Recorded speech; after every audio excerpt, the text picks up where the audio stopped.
Alright, so now we're going to talk about the anatomy of the hypothalamus and the pituitary gland.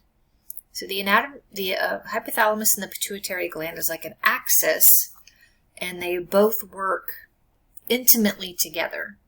So we're going to talk about the anatomy of that first, and then I'm going to do another video on the physiology of those two together. So looking at this picture, up here we have the hypothalamus.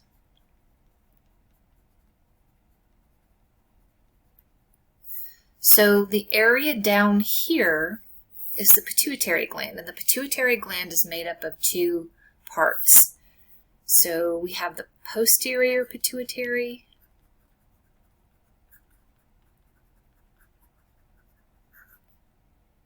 and I'll oftentimes call that postpit. And then on the front here we have the anterior pituitary, and I'll call that antpit. The pituitary gland and the hypothalamus are connected by this little stalk called the infundibulum.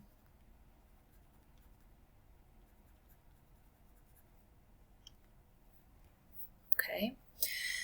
So if we look at the hypothalamus, I've drawn it in a specific way, in that the pituitary gland, even though it's called the master gland because it controls a whole bunch of stuff in the body, secretes a whole bunch of hormones, it doesn't do anything unless the hypothalamus tells it to.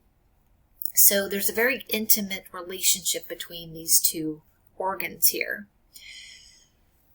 So if we look at the posterior pituitary first, in this drawing, I've kind of shown it attached, like as part of the hypothalamus, and I did that specifically because it kind of is. The posterior pituitary is neural tissue.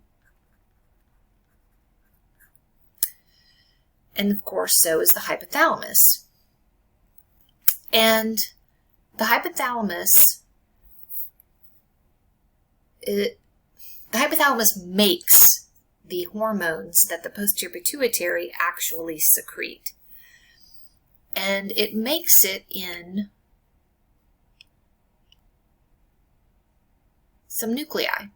So a nuclei, don't forget, in the central nervous system, a nuclei is a collection of cell bodies of neurons.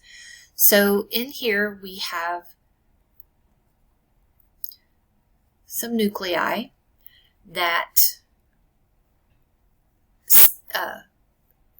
synthesize the hormones that the posterior pituitary makes.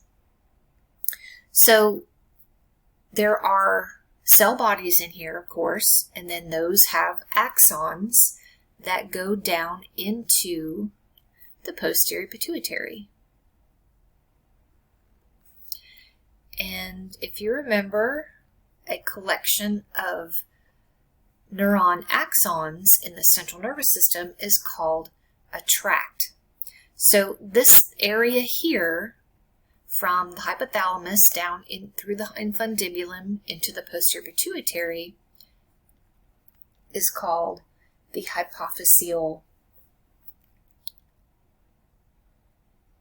Tract. So Hypophyseal Tract. And again, those are just collections of axons that are going down into the posterior pituitary. So these nuclei are making the hormones, and those hormones are going to be ADH and oxytocin. So ADH is antidiuretic hormone, and then oxytocin is just oxytocin. But those hormones are synthesized in the hypothalamus, and they go down the axons, and then they are stored in the axon terminals here. And when it's time for them to be secreted, which the hypothalamus then makes that decision, then they are secreted into the blood. When action potentials come down there, then they are secreted in. So they go down into the blood there. Okay. So the posterior pituitary is just basically a holding place for these two hormones. And when the hypothalamus is alerted through things like low blood pressure or, different things, then it sends action potentials down that will secrete those hormones into the blood there. Okay, so on the other side, we have the anterior pituitary. So the anterior pituitary is a little different in that it is glandular tissue.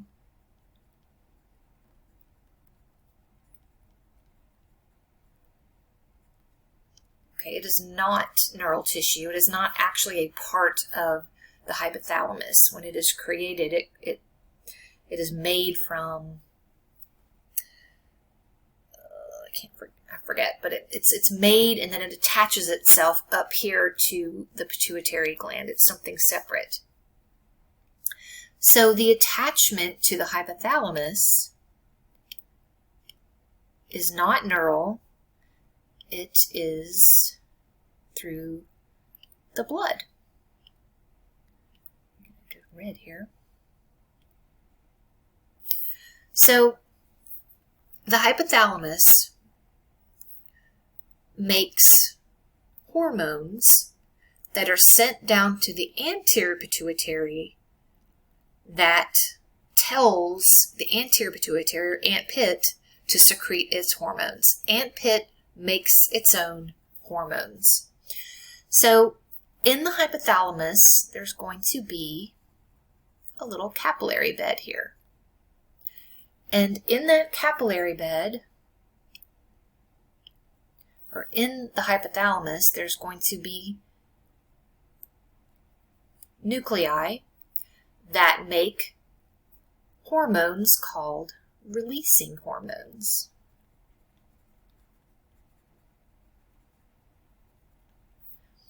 And those go into this capillary, they're secreted, because they're hormones, are secreted into this capillary bed.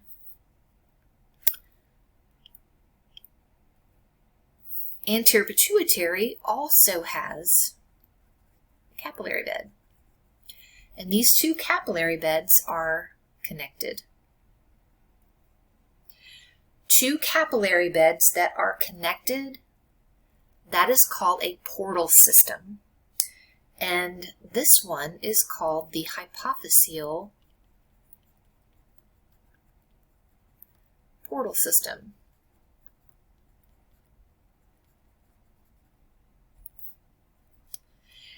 And the releasing hormones travel down the portal system to this capillary bed where there are cells within the anterior pituitary that will release their hormones.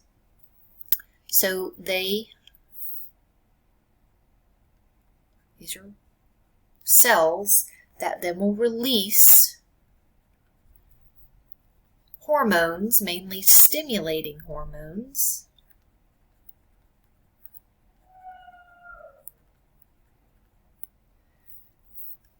And those stimulating hormones then are dumped into the blood, the systemic circulation.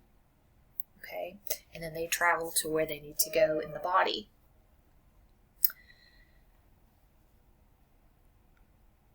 All right, so that is the main anatomy that you need to know about the hypothalamus and the pituitary gland. So the next video, I'm going to talk specifically about the posterior pituitary and how it works. And then the third video I'm going to do on this is going to talk about the anterior pituitary and how it works.